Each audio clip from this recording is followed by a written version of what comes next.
네, 할렐루야. 예배 자리에 나오신 우리 성도님. 시간이 되었습니다.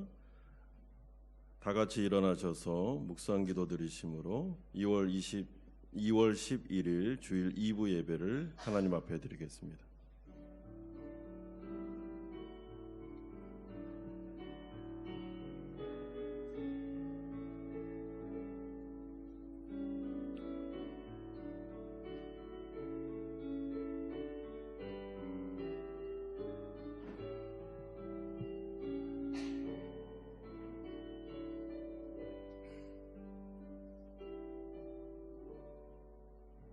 내 영혼아 여호와를 송축하라.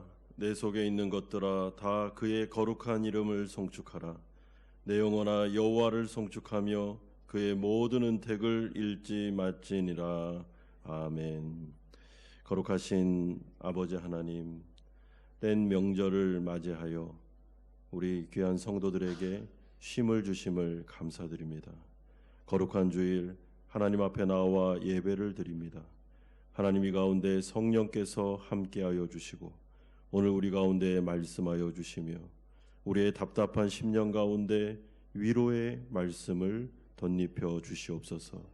주님을 바라보며 예배 가운데 회복되는 시간 되게 하시고 하나님 앞에 기도 응답 받는 귀한 예배 될 수 있도록 은총 내려 주옵소서. 예수 그리스도의 이름으로 기도드리옵나이다. 아멘. 사도신경으로 신앙 고백 드립니다. 나는 전능하신 아버지 하나님 천지의 창조주를 믿습니다.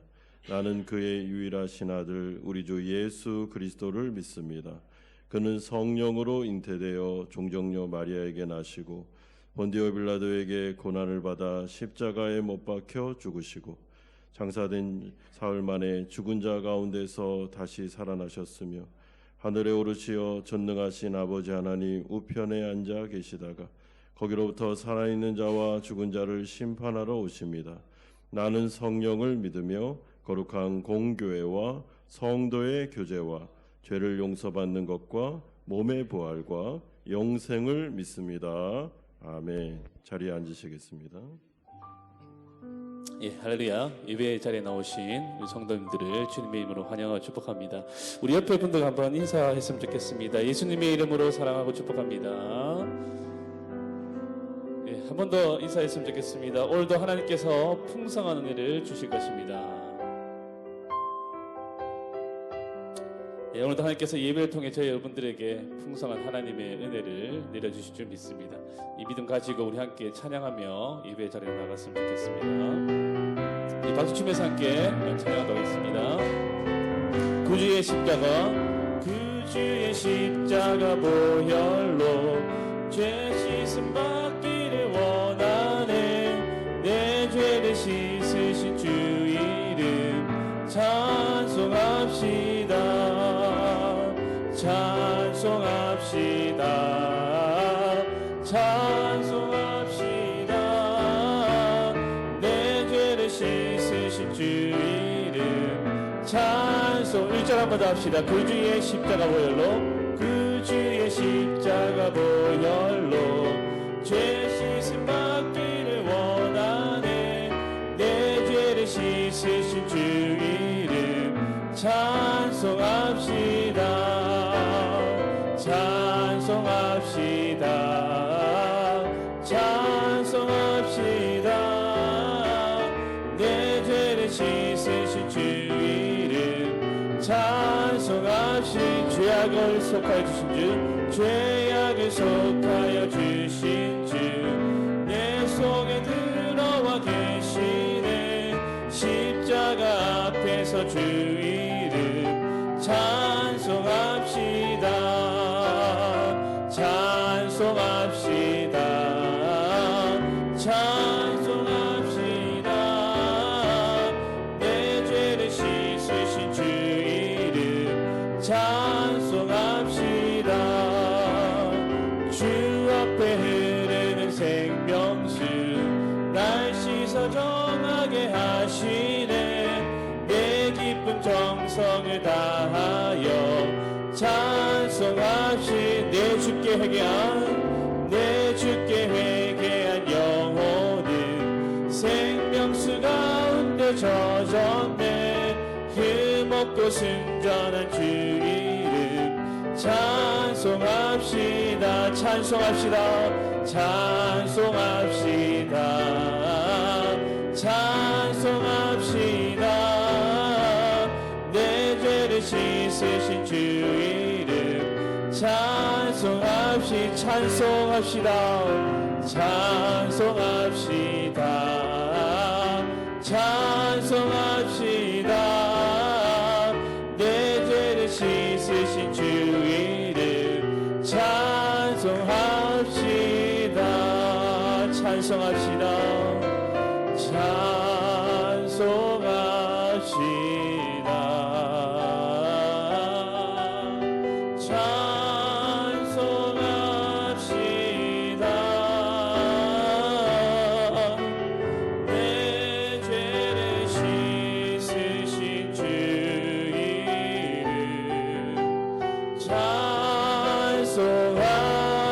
한 번 더 갑시다. 찬송합시다. 찬송합시다.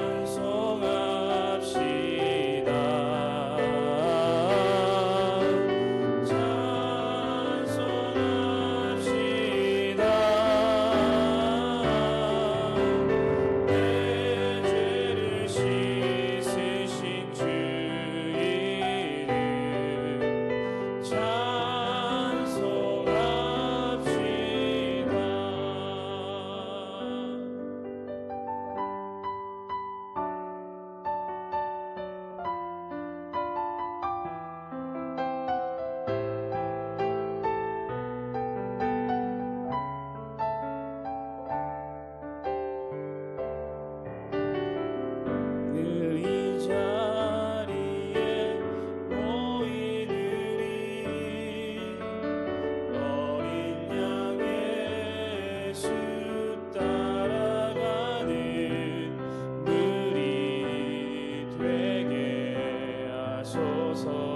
성령의 충만한 임재 안에 성령의 충만한 임재 안에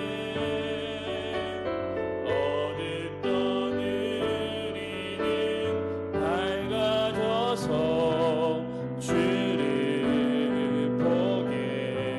우리 한 번 더 합시다. 오늘 이 자리에 모인 우리 오늘 이 자리에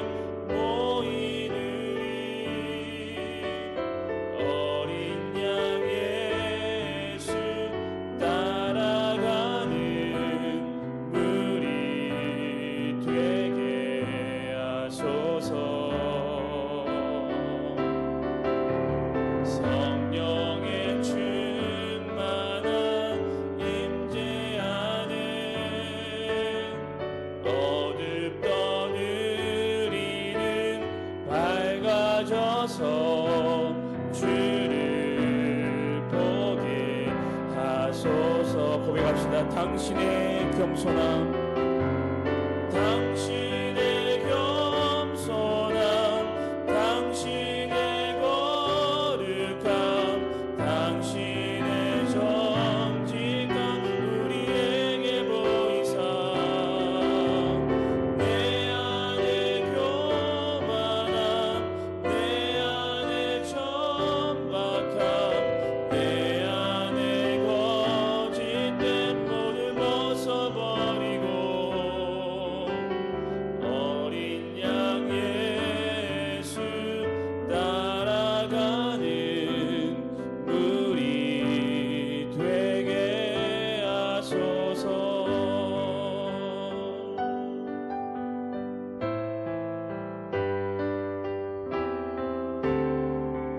오늘 이 자리에 모인 우리 오늘 이 자리에 모인 우리 어린 양 예수 따라가는 우리 되게 하소서.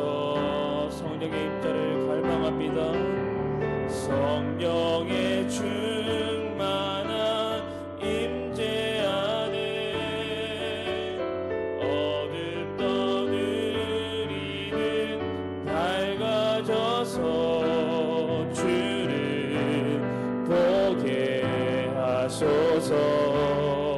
당신의 겸손함, 당신의 겸손함, 당신의 거룩함, 당신의 정직함 우리에게 보이사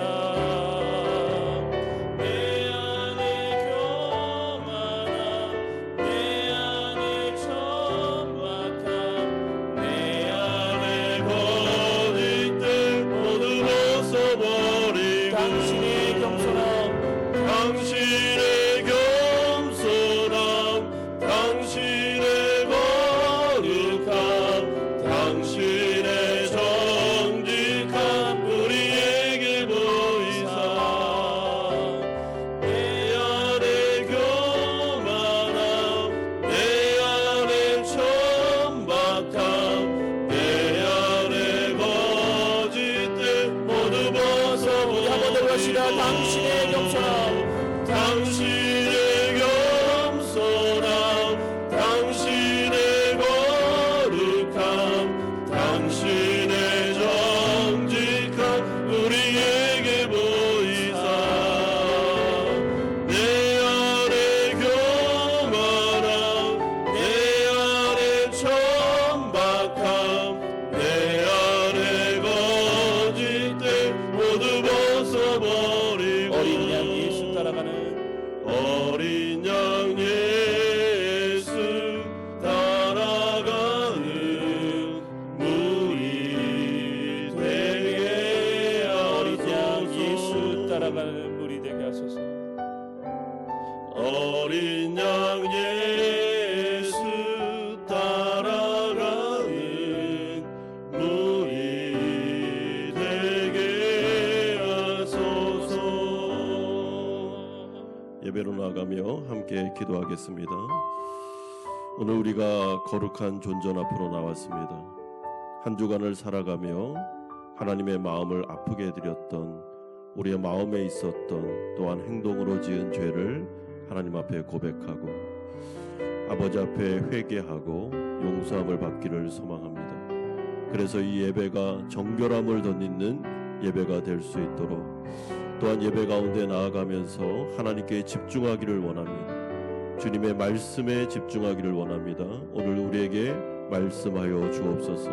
상한 10년 가운데 위로의 말씀과 회복의 말씀을 더하여 주시고 예배를 통해서 우리의 삶이 주의 은혜 가운데 완전하게 전화위복이 되는 그런 역사가 일어날 수 있도록 은혜를 내려 주시옵소서. 우리의 10년 가운데 믿음을 허락하여 주시옵소서. 같이 한번 기도하며 나아가겠습니다. 거룩하신 아버지 하나님, 주님을 바라보며 나아갑니다. 아버지 하나님, 예배 가운데 하나님 앞에 나아가 주님의 마음을 아프게 해줬던 죄를 고백합니다. 하나님 용서해 주시기를 간절히 원합니다. 은혜 주시기를 간절히 원합니다. 우리 가운데 하나님께서 말씀하여 주시기를 원합니다. 살아있는 예배를 경험하게 하여 주시옵소서. 위로가 필요한 자들에게는 위로를 더하여 주시고 삶의 회복이 필요한 자들에게는 회복을 더하여 주시고 정결이 필요한 자에게는 정결을 덧입혀 주시기를 원합니다. 하나님의 은혜 가운데 나아가게 하셔서 이 예배 가운데 믿는 자들이 모인 이곳에 성령이 우리 가운데 함께 하시고 우리를 회복시키고 치료하고 아버지께서 놀랍게 변화시키는 것들을 체험하며 걸어갈 수 있도록 하나님께서 함께하여 주시고 주님께서 붙잡아 주시옵소서.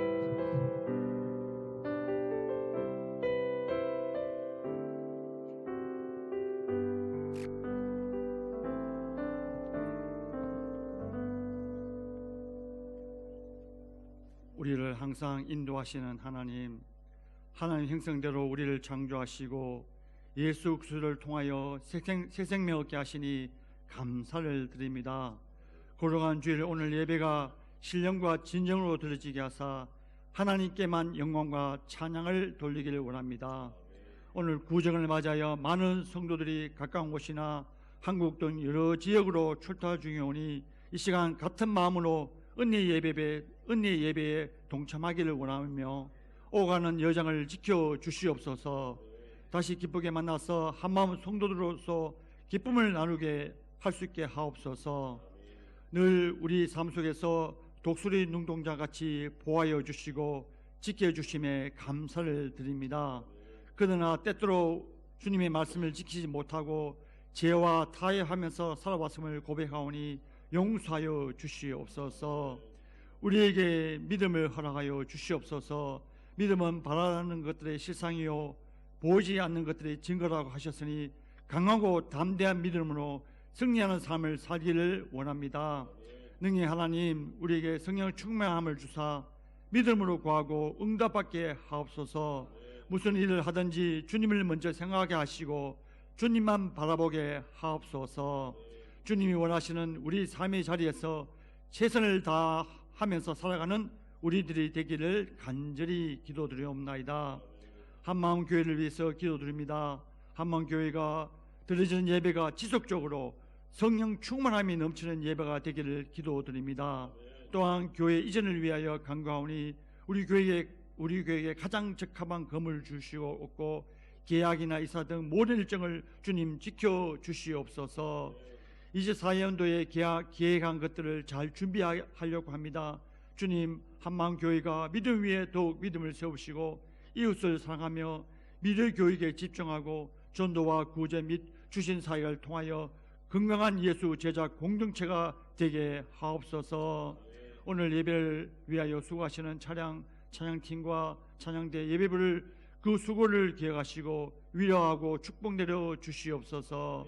단위에 세우신 담임 목사님께 살아있는 음성을 들려주시고 오늘 말씀에 깊은 기도의 체험과 주님이 주신 은혜로 풍성한 예배가 되기를 간절히 기도드립니다.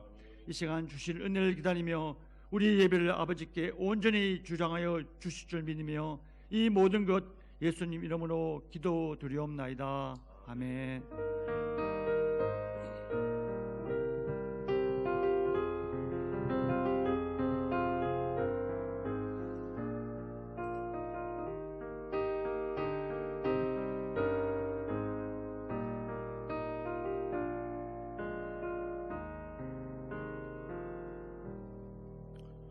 오늘 우리에게 주시는 하나님의 말씀은 시편 27편 1절에서 14절까지의 말씀입니다.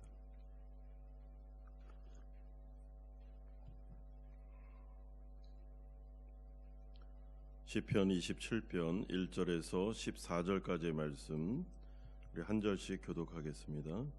여호와는 나의 빛이요 나의 구원이시니 내가 누구를 두려워하리요. 여호와는 내 생명의 능력이시니 내가 누구를 무서워하리요.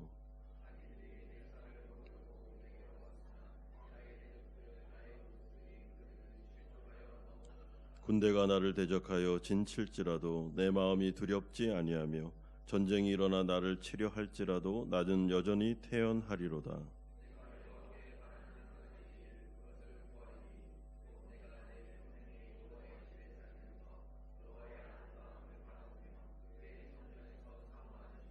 여호와께서 환난 날에 나를 그의 초막 속에 비밀히 지키시고 그의 장막 은밀한 곳에 나를 숨기시며 높은 바위 위에 두시리로다.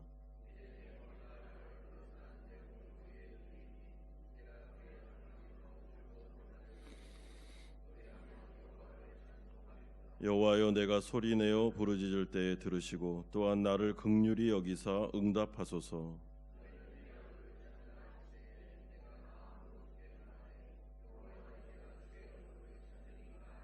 주의 얼굴을 내게서 숨기지 마시고 주의 종을 농하여 버리지 마소서. 주는 나의 도움이 되셨나이다.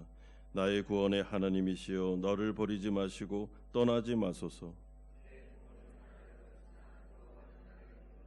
여호와여 주의 도를 내게 가르치시고 내 원수를 생각하셔서 평탄한 길로 나를 인도하소서.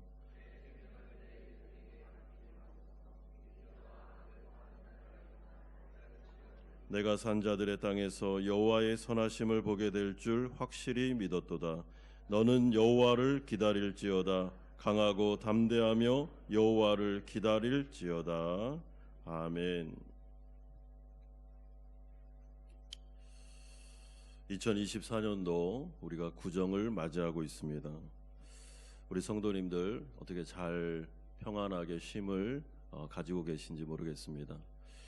오늘 보니까 우리 성도님들이 많이 출타하신 것 같습니다. 한국에도 또 이번 참에 여행도 또 이 베트남 국내에서도 많은 쉼을 가지고 계신 것 같습니다.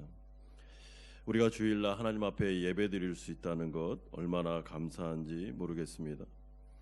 이번에 제가 이 때 이 호치민을 좀 이렇게 둘러보니까 다른 때과 좀 달리 코로나 이후에 많은 곳이 문을 닫았구나라는 것을 보게 되었습니다. 쉼을 통해서 문을 닫은 상황들을 확인하고 나서 이제 코로나가 거의 다 극복이 됐구나라는 생각을 하게 되었습니다. 많은 분들이 구정에 친지들을 방문하고 또 정상적으로 떼을 보내는 이런 모습들 보면서 좀 하나님께서 은혜를 주셔서 이 베트남에 다시 경제적으로 회복을 주시면 좋겠다, 그런 마음을 또 생각을 가지게 되었습니다. 하나님 나라 백성들인 성도들이 이 세상을 살아갈 때 하나님이 우리의 주인이시기 때문에 우리에게는 믿지 않는 사람들과는 달리 가장 우선적이고 중요한 부분이 있습니다. 그것은 바로 하나님과의 바른 관계성입니다. 어떻게 보면 이 하나님과의 바른 관계성은 생명보다 중요하다고 말할 수도 있습니다. 그래서 가스펠 가운데 하나님이시여라는 찬송이 있는데, 여러분 그 가사 가운데 이런 가사가 있습니다. 주의 인자가 생명보다 나음으로 내 입술이 여호와를 찬양하리다 라는 가사가 있습니다. 주의 인자가라고 할 때 이 인자라는 것은 언약을 말합니다. 하나님과의 바른 관계성이죠. 하나님과의 바른 관계가 생명보다 소중합니다.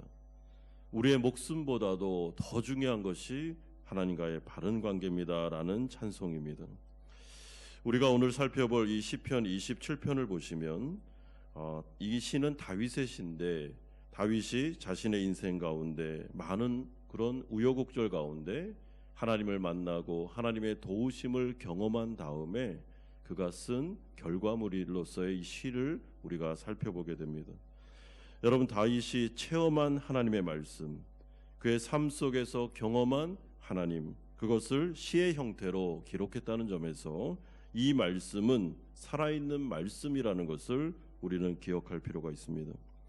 여러분, 마치 어떤 사람이 많은 시행착오와 검증을 통해 어느 음식의 완성된 레시피를 얻은 것처럼, 그리고 그 레시피를 다른 사람에게 나눠줌으로 그대로만 하면 음식이 아주 맛깔난 음식을 만들 수 있는 것처럼, 이 시편의 27편 이 한 편의 시 안에 다윗의 인생이 녹아져 있고 그의 수많은 세월 속에 만났던 하나님, 그가 경험했던 그런 영적인 지혜들이 이 가운데 고스란히 녹여져 있음을 우리가 생각할 때, 여러분 이 말씀을 묵상하고 이 말씀을 들음으로 말미암아 우리도 다윗처럼 만약에 이런 식으로 삶을 살게 된다면 우리 역시 하나님의 놀라운 은혜와 개입하심과 기적을 체험할 수 있구나라는 것을 알게 됩니다. 이런 점에서 시편은 너무나도 귀한 말씀입니다. 여러분, 시편의 한 구절 한 구절은 우리의 인생사가 다 녹아져 있습니다. 우리의 삶이 다 들어가 있습니다. 기쁨도 있고 찬송도 있고 감사도 있지만 수많은 어려움과 고통의 순간들, 그리고 수많은 고난과 내 힘으로 감당할 수 없는 그 모든 인생의 모든 부분들이 다 녹여져 있는 것이 바로 시편이다라고 말할 수 있습니다. 그래서 어느 신학자가 말하기를 시편을 이해하는 사람은, 시편을 제대로 알 수 있는 사람은 성경 전체를 충분히 영적으로 이해하는 사람이다라고 말했는데, 저는 그것을 공감합니다. 여러분, 시편이 이해되고 시편이 마음에 와닿고 시편이 나의 마음을 울리기 시작했을 때, 그때부터 성경의 문이 열리면서 성경 안에 있는 수많은 비밀들이 우리에게 살아 역사할 수 있게 되는 것입니다. 이런 점에서 시편 27편 이 다윗의 시가 그의 인생 가운데 수많은 역경과 환난과 어려움을 통과하는 가운데 하나님을 만났고 거기에서 얻은 이 지혜의 보물이 우리에게 오늘 들려짐으로 말미암아 성령께서 이 시편의 말씀을 통해서 우리에게 살아있는 말씀을 주시기를 소망합니다. 첫 번째는 시인인 다윗이 부르짖으며 기도하는 모습이 7절에서 14절까지 나오고 있습니다. 오늘 이 시를 잘 보시면 다윗이 지금 필사적으로 기도하고 있구나라는 것을 알게 됩니다.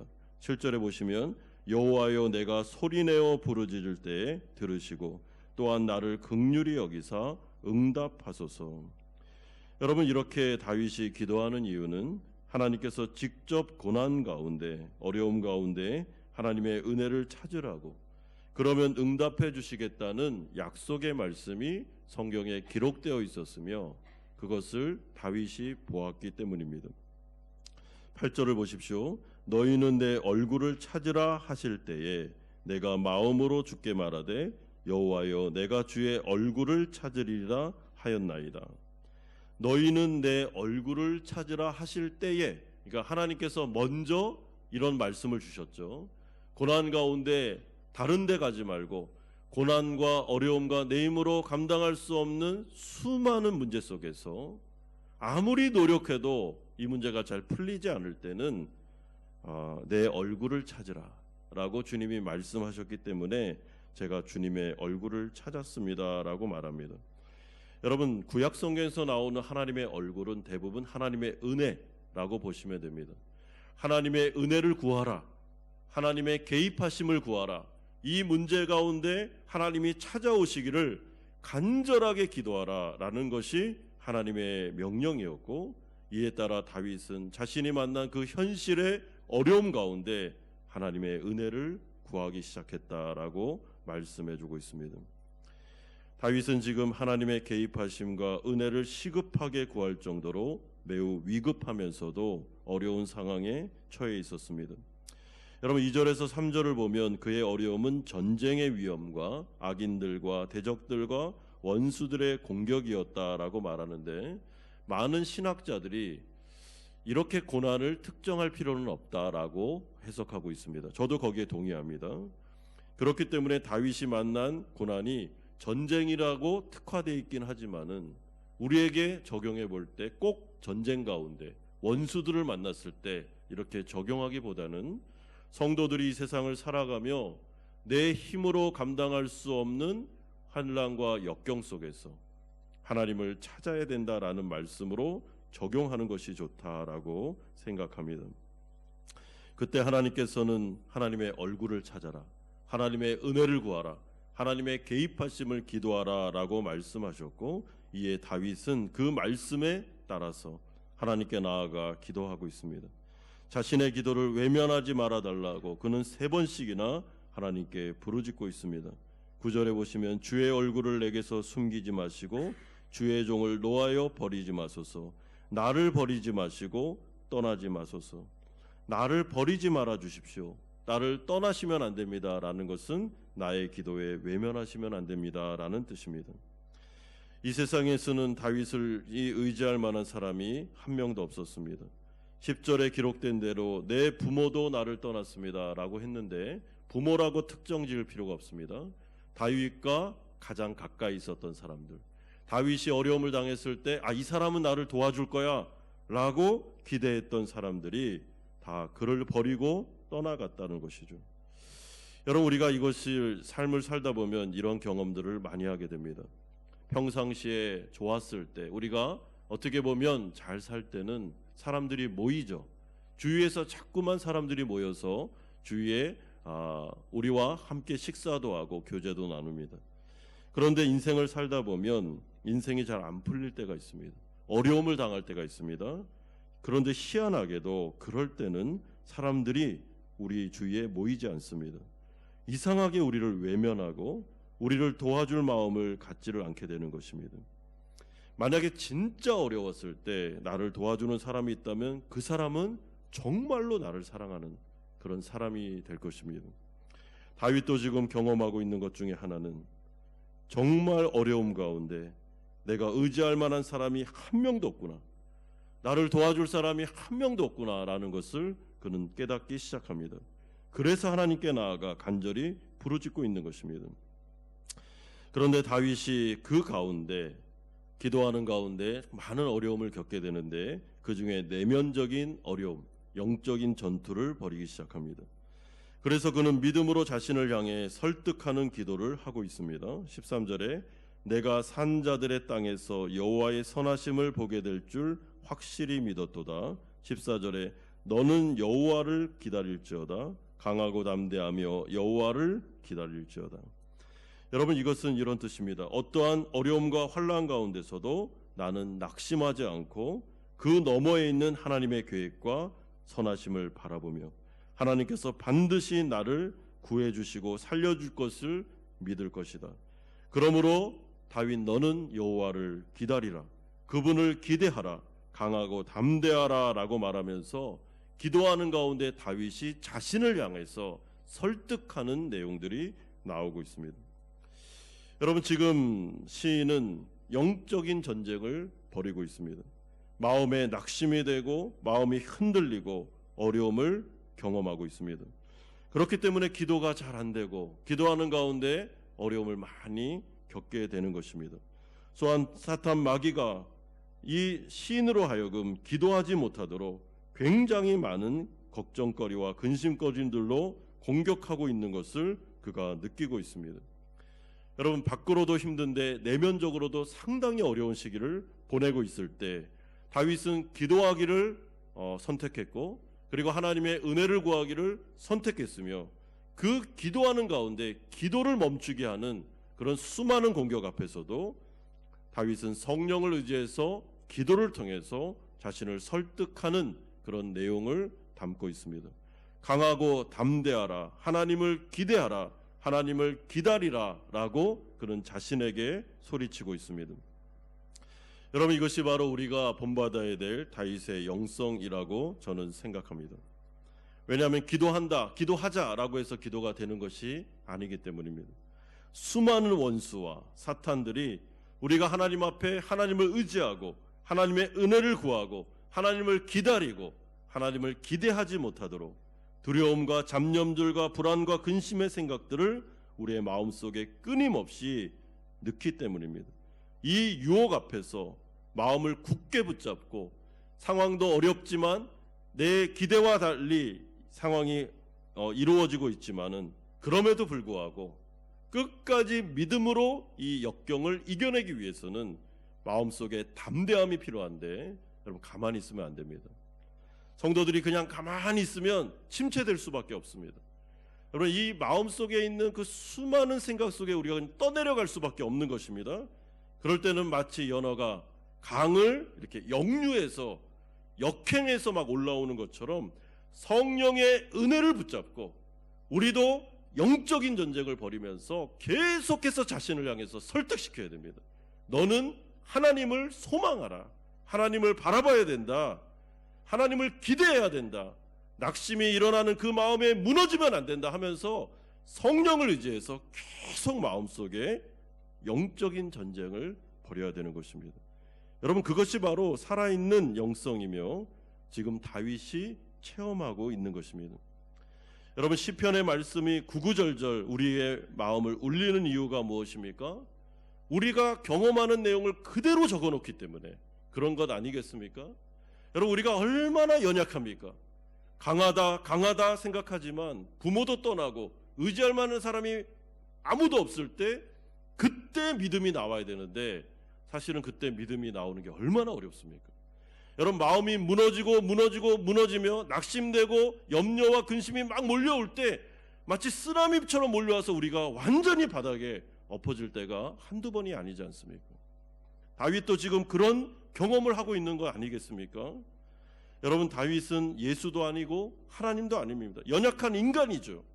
그렇기 때문에 이 어려움 속에서 다윗은 자신이 무너지는 것을 경험하고 있었던 것입니다. 기도하는데 기도가 잘 안 됩니다. 마음의 어려움이 계속해서 몰려오고 있습니다. 잡념이 너무 많이 들고 있습니다. 그때 다윗이 생각한 것은 성령의 은혜를 통해서 자신에게 설득하는 것입니다. 너는 일어나라.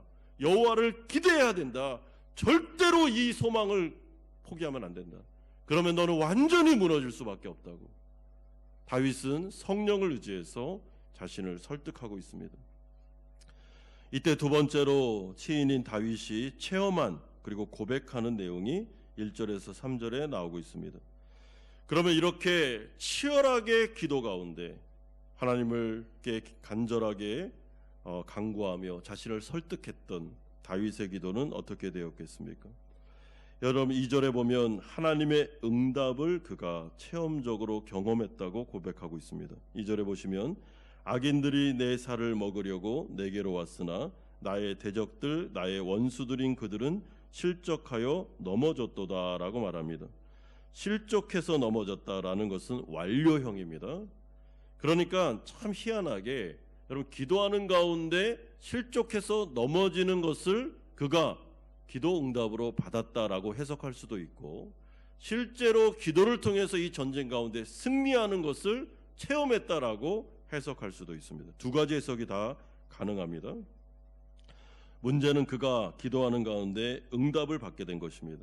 하나님께서 이 전쟁 가운데 개입하시겠구나, 하나님께서 반드시 승리할 수 있도록 해주시겠다라는 확신의 마음이 그에게 든 것입니다. 그리고 그는 나아가 이 기도 응답을 가지고 이 전쟁 가운데 실제로 승리하는 것을 경험하게 되는데, 이러한 기도와 응답이 계속 반복적으로 일어나는 이 과정을 통해서 다윗의 믿음이 성장하게 되는 것을 오늘 본문을 통해서 우리는 확인하게 됩니다. 여러분, 이것이 너무나도 우리의 인생과 닮아 있지 않습니까? 우리가 인생을 살다 보면 어떤 문제를 맞이합니다. 그러면 하나님께 나아가 기도하죠. 그런데 그 가운데 하나님의 응답이 나타나게 됩니다. 여러분, 하나님의 응답은 반드시 나타납니다. Yes or no, 아닐 수도 있고 맞을 수도 있습니다. 우리가 하는 대로 기도 응답해 주실 수도 있고 안 해줄 수도 있지만, 해주시든 안 해주시든 다 기도 응답입니다. 그러니까 기도 가운데 응답이 없다라는 것은 없습니다. 다 응답입니다. 그런데 기도하는 가운데 때로는 하나님께서 절박한 기도 가운데 성도들의 기도에 우리가 원하는 대로 응답해 줄 때가 있습니다. 몸이 너무나도 아파서 병원에 갔는데 불치의 병이다라는 말을 듣고 하나님 앞에 나아가 같이 기도했는데 응답이 되었거나 치료가 되었거나, 아니면 자녀의 문제가 기적적으로 해결이 됐거나, 아니면 경제적으로 사업적으로 어려웠는데 주님의 개입하심이 분명해서 그 개입하심을 통해서 역사가 일어났거나, 그러니까 하나님께서 우리가 원하는 대로 기도 응답을 해주실 때가 있습니다. 그런데 이런 모든 기도 응답이 기도와 응답으로 반복되는 과정을 통해서 성도들에게는 어떤 결과가 나타나게 되는가? 그들의 믿음이 점점 더 강화됩니다. 그렇기 때문에 성도들에게 있어서 우리가 과거에 있었던 기도와 기도 응답의 이 모든 것들은 여러분 모두 다 버릴 것이 없습니다. 다 소중합니다.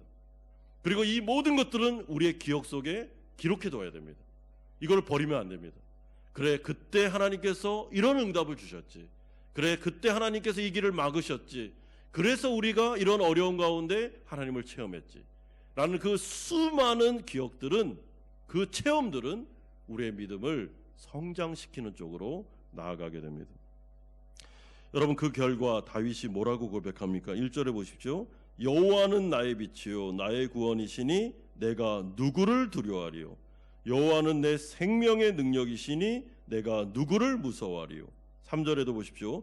군대가 나를 대적하여 진칠지라도 내 마음이 두렵지 아니하며 전쟁이 일어나 나를 치려할지라도 나는 여전히 태연하리로다. 방금 전까지도 그는 두려워하고 절망하고 있었습니다. 그래서 자신을 설득할 정도로, 너 왜 이렇게 낙심하니? 왜 이렇게 하나님을 기다리지 못하니? 하면서 자신을 설득하는 기도를 했던 이 다윗이, 여러분, 기도 응답을 받고 그가 하고 있는 그 말 속에 나는 여전히 태연하리로다. 나는 여전히 하나님을 신뢰하고 나는 여전히 자신만만하며 하나님이 내 편이시기 때문에 두려워하지 않을 것이다. 라는 이런 변화를 그가 겪고 있는 것입니다. 여러분, 이것을 저는 성령 충만이다라고 생각합니다. 성도가 성령 충만하면 그의 외부적인 어려움이나 고난을 통해서 무너지지 않습니다. 계속해서 성령께서 믿음을 붙잡아 주시고 확신을 주시고 기도하는 가운데 그 문제가 해결되는 응답이 아니라 기도하는데 기도 체험을 주시기 때문에 마음속에 이렇게 담대함이 생깁니다. 여러분, 믿음의 또 다른 반대편의 말은 담대함이라고 말할 수 있습니다. 분명히 지금 전쟁 가운데 어려움이 오는데, 분명히 앞이 잘 안 보이는데, 미래가 불투명한데, 그럼에도 불구하고 마음은 담대합니다. 마음은 평안합니다. 나는 여전히 태어날 것이다. 하나님이 함께 하시고 계시니 그분이 나에게 생명빛을 비추고 계시기 때문에 나는 두렵지 않고 무섭지 않다. 나는 이 길을 걸어갈 수 있다라는 자신만만함. 여러분, 이것이 바로 하나님이 주시는 나는 여전히 태어나리로다라는 말의 비밀이 되는 것입니다. 그러므로 믿음은 지식적인 것만으로는 불가능합니다. 지식이 있어야 되지만 하나님의 말씀을 체험하는 체험이 어우러질 때 진정한 영적인 성장은 일어날 수 있습니다. 이 자리에 앉아 계신 우리 성도님들 가운데 여러분, 우리가 살아온 시절만큼 얼마나 많은 일을 겪었습니까? 예수 믿고 난 이후에도 우리에게는 많은 일들이 있었고 지금도 펼쳐지고 있으며 또한 미래에도 그런 일들이 반복해서 나타날 것입니다. 여러분, 그럴 때마다 우리가 하나님을 의지하여 체험했던 그 귀한 순간들은 사실은 현재를 살아가는 원동력이고 믿음의 자산이 되는 것입니다. 만약에 우리가 살아온 이 시절 동안에 주셨던 하나님의 은혜로 인해서 현재 고난과 어려운 상황임에도 불구하고 우리의 마음과 우리의 입을 통해서 그래도 하나님께서 지켜주실 거야. 분명히 이 어려움을 피할 길을 주실 거야. 하나님은 살아계시고 나를 실망시키는 분이 아니실 거야.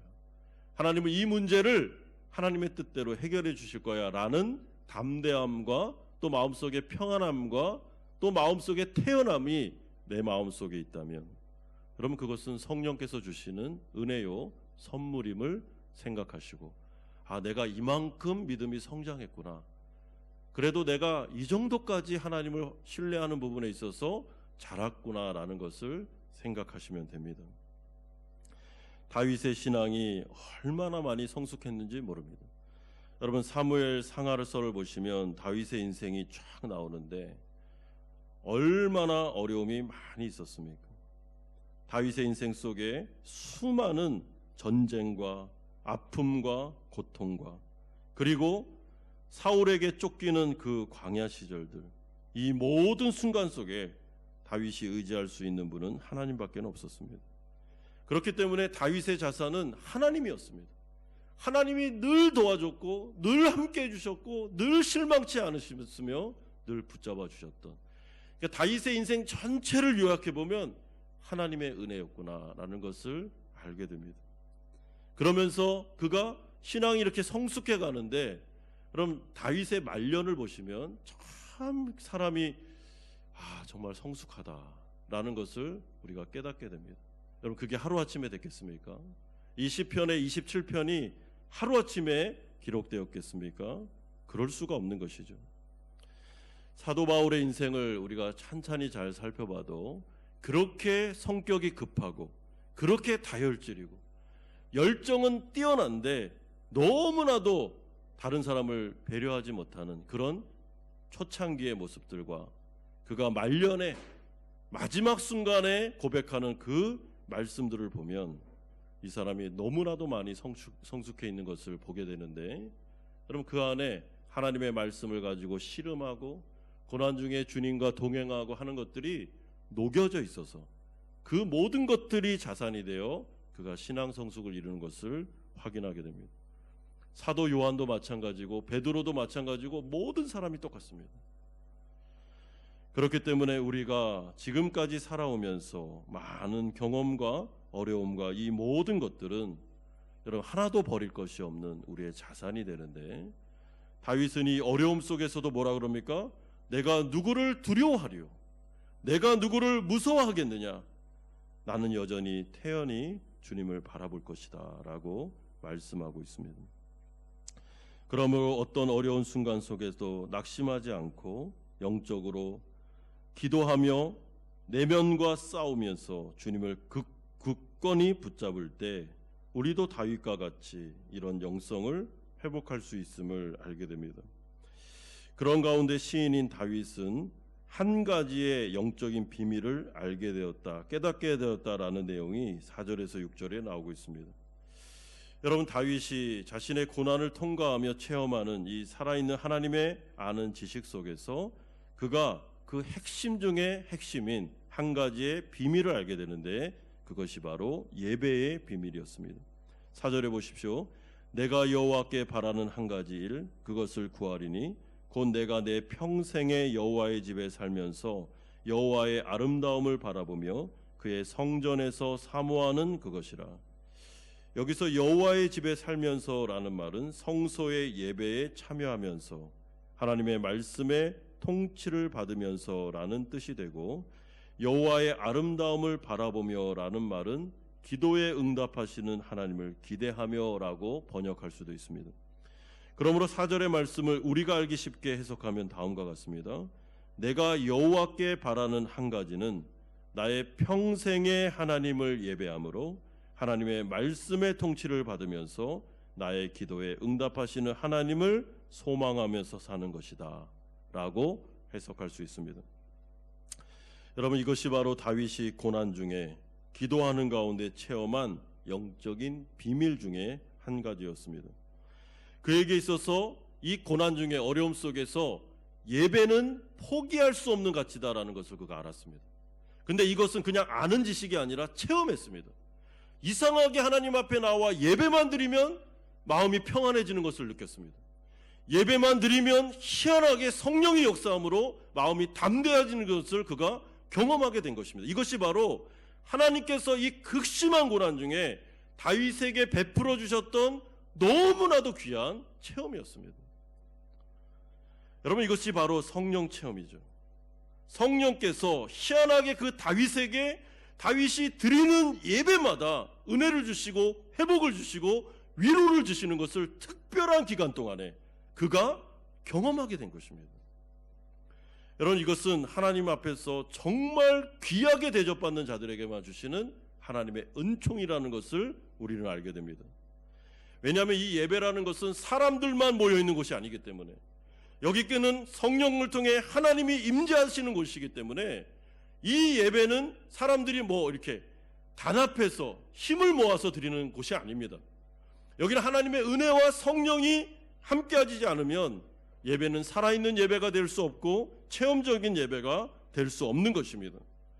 그러므로 지금 다윗이 고백하는 것이 무엇인가 하면, 내가 고난 중에 예배의 소중함을 알았다라는 이 고백은 다윗이 그 고난 중에 예배를 드릴 때마다 하나님께서 은혜를 주셨다, 하나님께서 만나 주셨다, 정말 하나님께 감사하는 것은 이 예배가 살아있게 해주셨다라는 것을 그가 지금 체험적으로 고백하는 내용이 되는 것입니다. 이것이 바로 시인이 깨달은 영적인 지혜입니다. 여러분, 특별히 고난이 많은 성도들 가운데 이런 체험을 하신 분들이 있습니다. 기도 체험도 많이 하시지만 그럼 말씀 체험, 성령 체험, 예배 체험을 하시는 분들이 많이 계십니다.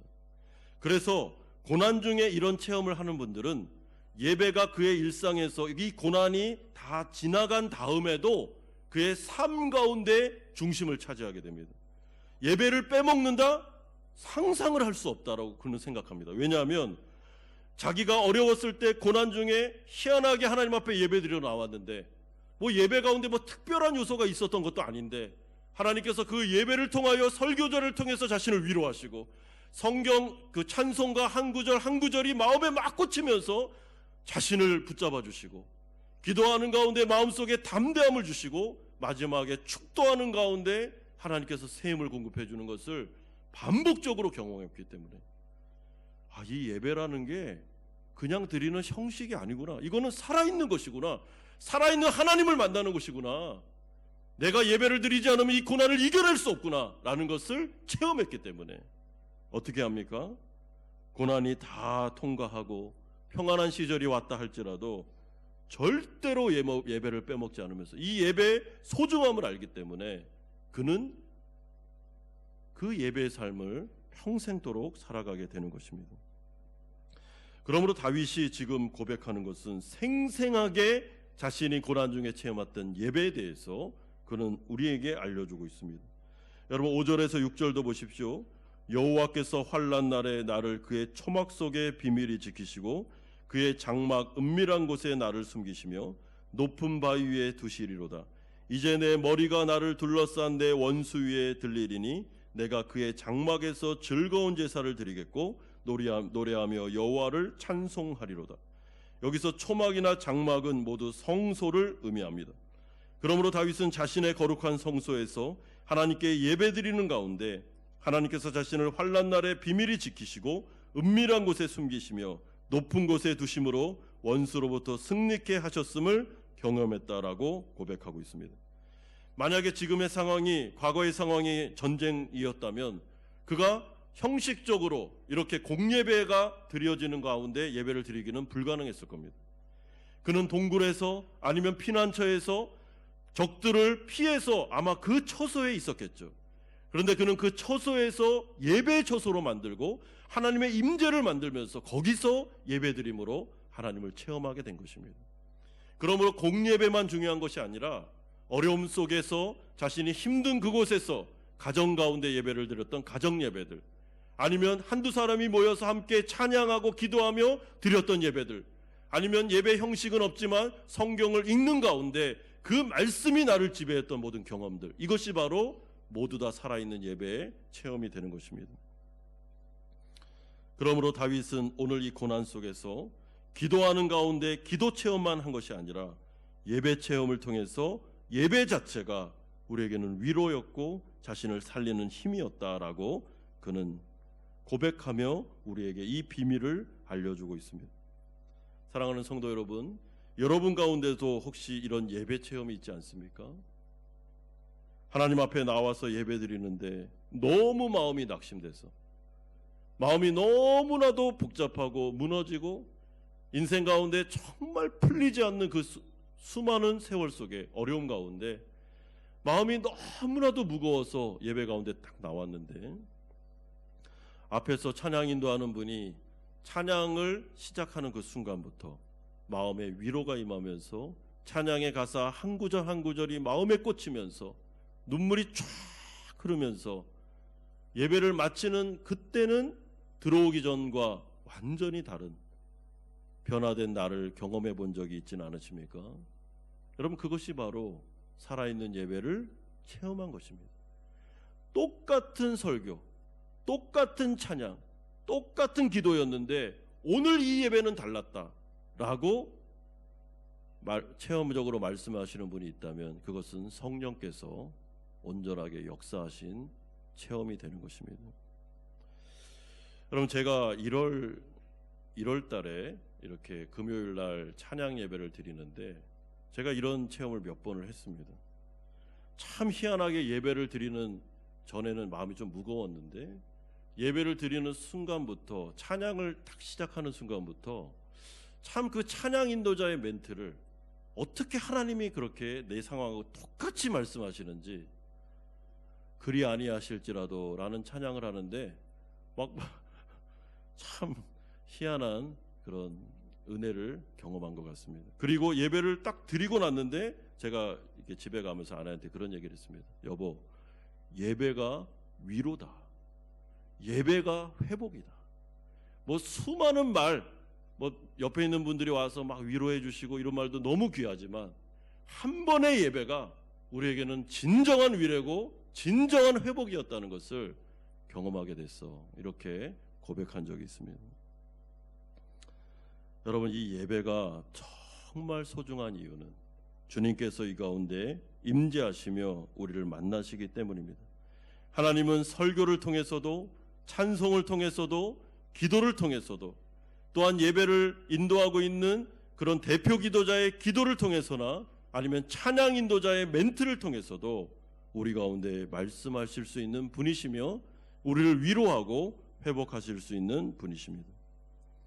그러므로 사랑하는 성도 여러분, 2024년도 한 해는 여러분들 가운데 예배 체험이 있으면 좋겠습니다. 기도 체험이 있으면 좋겠습니다.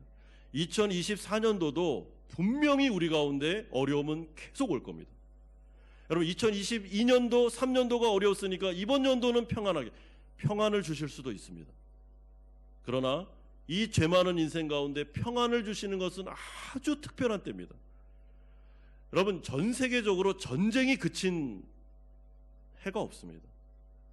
전쟁이 그쳤고 평안한 때는 진짜 특별한 하나님의 은혜 때입니다. 저는 그 조국 대한민국을 생각하면서 6.25 전쟁이 마치고 지금 평안한 시대를 보낸다. 그럼 우리나라의 역사를 보십시오. 얼마나 많은 전쟁이 있었습니까? 이거는 지금 특별한 때를 보내고 있는데, 이럴 때 우리가 정신을 차리고 교회가 정신을 차리고 기도하고 회개하고 나아가야 되는데, 너무나도 많은 그런 정치적인 사회적인 이런 양극화를 보면서 마음이 아플 때가 있습니다. 하나님께서 평안을 주실 때가 있습니다. 그러나 2024년도 분명히 어려움은 올 것입니다. 그렇다면 그 어려움은 성도들에게서 모든 것들이 다 좋지 않은 것인가? 그렇지 않습니다. 어려움 가운데 기도 체험할 수 있고 예배 체험할 수 있고 우리의 마음이 간절해질 수 있습니다. 영적으로 보면 하나님과의 관계가 더 돈독해질 수 있다는 것입니다. 그러므로 2024년 이 한 해에는 오늘 이 시편 27편의 고백을 담은 이 시를 지은 다윗처럼 우리도 하나님 가운데 수많은 체험 속에서 믿음이 성장해 나가는 귀한 성도님들의 인생이 되기를 주 예수 그리스도의 이름으로 축원드립니다.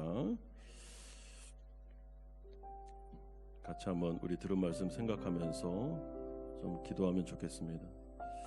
첫 번째는 하나님과의 바른 관계는 어떻게 되고 있습니까? 여러분의 인생 가운데 하나님은 왕이 맞습니까? 여러분들의 인생의 주인이 맞습니까? 그렇다면 우리의 예배는 지금 어떻게 되고 있습니까? 우리의 예배는 살아있는 예배입니까? 예배를 드리면 위로가 받고 회복되는 예배를 드리고 있습니까? 아니면 예배에 항상 실패하고 예배가 짐이고 예배가 어려움은 아니십니까? 우리의 기도는 어떻게 되고 있습니까? 여러분 기도 가운데 응답이 오고 있습니까? 2024년도를 바라보면서 이제 구정을 맞고 있는데 다시 한번 우리가 믿음으로 다시 서서 하나님과의 관계를 유지하고 이번 2024년도는 어려움이 없게 해주십시오 라는 기도도 좋은 기도지만 더 좋은 기도는 하나님 기도 체험, 예배 체험이 있게 해주십시오. 매주 드리는 예배지만 저에게는 특별한 예배가 되게 해주십시오. 하나님 저를 긍휼히 여겨주시면 좋겠습니다 라는 기도 드리시면 되겠습니다. 같이 한번 다짐의 기도 드리겠습니다. 거룩하신 아버지 하나님, 주님을 바라봅니다. 아버지 하나님, 다윗이 시편 27편을 통해서 하나님 주님을 경험하고 체험하는 인생 속에서 아버지 하나님 이 귀한 말씀을 기록해 두었습니다. 주님은 살아계십니다. 하나님의 역사하시는 분이십니다. 아버지 하나님 2024년도 하나님께 맡겨드리고 나아갑니다. 아버지 하나님 내 힘으로 감당할 수 없는 일들이 분명히 벌어질 것입니다. 어려움이 오게 될 것입니다. 그러나 하나님 우리에게는 기도 체험, 예배 체험이 일어나기를 간절히 소망합니다. 아버지 하나님 이 예배를 통해서 우리가 위로받고 회복되는 경험이 있기를 소망합니다. 특별한 예배도 아니었는데 동일한 말씀, 동일한 찬송, 동일한 기도가 시행됐음에도 불구하고 그 가운데 성령이 나의 마음을 만지고 회복시키는 은혜들이 일어나기를 간절히 소망합니다. 우리 한마음교회 예배를 주님께서 기억해 주시기를 원합니다. 불쌍히 여겨주시기를 간절히 원합니다. 아버지 하나님 이 가운데 복을 내려주시기를 간절히 소망합니다. 우리 성도들의 예배와 기도 가운데 아버지 은혜 내려주시기를 원합니다. 하나님 주님을 의지하고 체험하고 경험함으로 믿음의 성장들이 일어날 수 있도록 역사하여 주시고 함께하여 주시옵소서. 거룩하신 주님, 구정을 맞이하여 다시 한 해를 돌아봅니다. 주님 2024년도 주님 손에 맡겨드립니다. 2024년도에도 어려운 일들은 계속 오게 될 것입니다. 그러나 주님, 우리가 하나님과의 바른 관계 속에 기도 체험 또 예배 체험이 있기를 원합니다. 평범한 예배였는데 지난주와 똑같았는데 오늘은 나에게는 특별한 예배가 되기를 소망합니다. 아버지께서 찬송을 통해 말씀을 통해 또한 찬양 인도자의 멘트를 통해 대표 기도의 기도를 통해 우리의 마음을 만지고 위로하고 회복시키는 예배를 경험하기를 소망합니다. 한마음교회에 있는 모든 예배들 또한 성도들이 드리고 있는 가정 예배들 그들이 사업처에서 드리고 있는 그 수많은 예배들 속에 하나님 임재하여 주시옵소서. 우리를 만나 주시옵소서. 위로하여 주시고 회복되는 역사가 일어나게 하여 주시옵소서. 예수 그리스도의 이름으로 기도드리옵나이다. 아멘. 찬송가 213장 1절 4절 부르면서 준비하신 헌금 하나님께 드리겠습니다.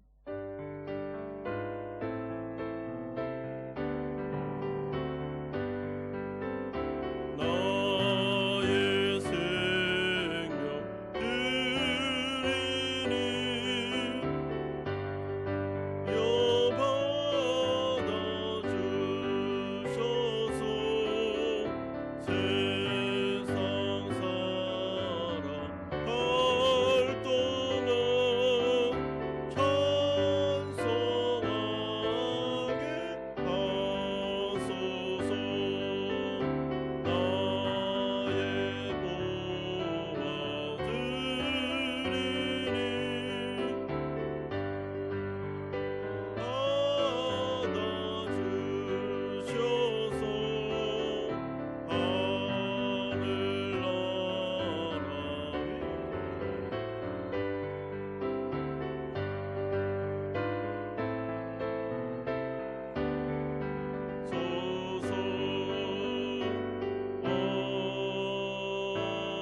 아멘. 거룩하신 주님 감사드립니다.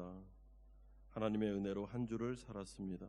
감사하는 마음을 담아 11조로 주일헌금으로 감사헌금으로 목적이 있는 헌금을 드리오니 하나님의 나라를 위하여 아름답게 사용하여 주시옵소서.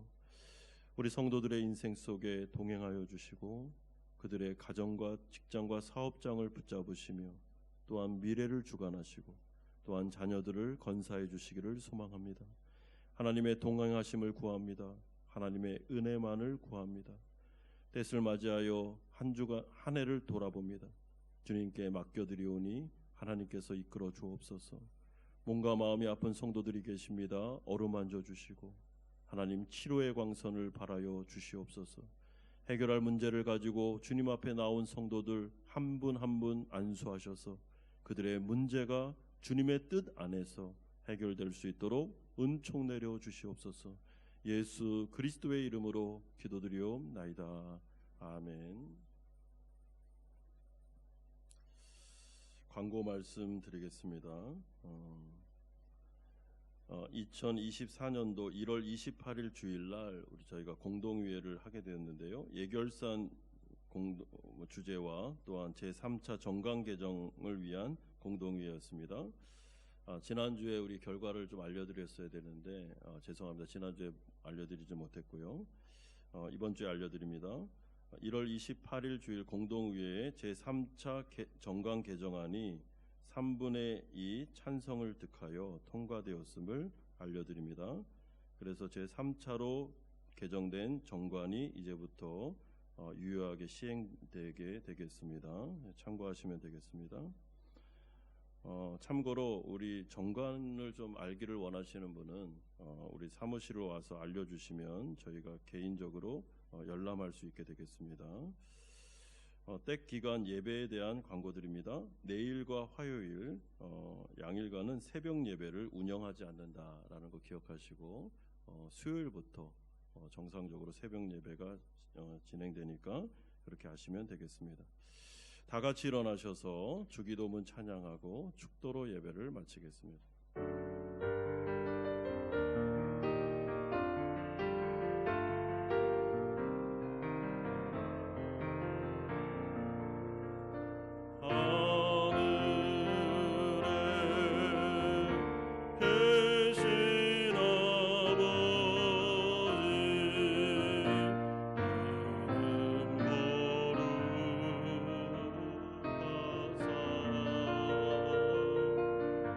주님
이제는 우리 주 예수 그리스도의 은혜와 하나님 아버지의 사랑하심과 성령 하나님의 교통 충만하심이 2024년도를 맞이하며 기도 체험, 예배 체험을 소망하는 우리 사랑하는 성도님들의 머리 위에와 이들의 가정과 직장과 사업처 위에 자녀들과 선교사님들 머리 위에 이제부터 영원토록 함께 있을지어다.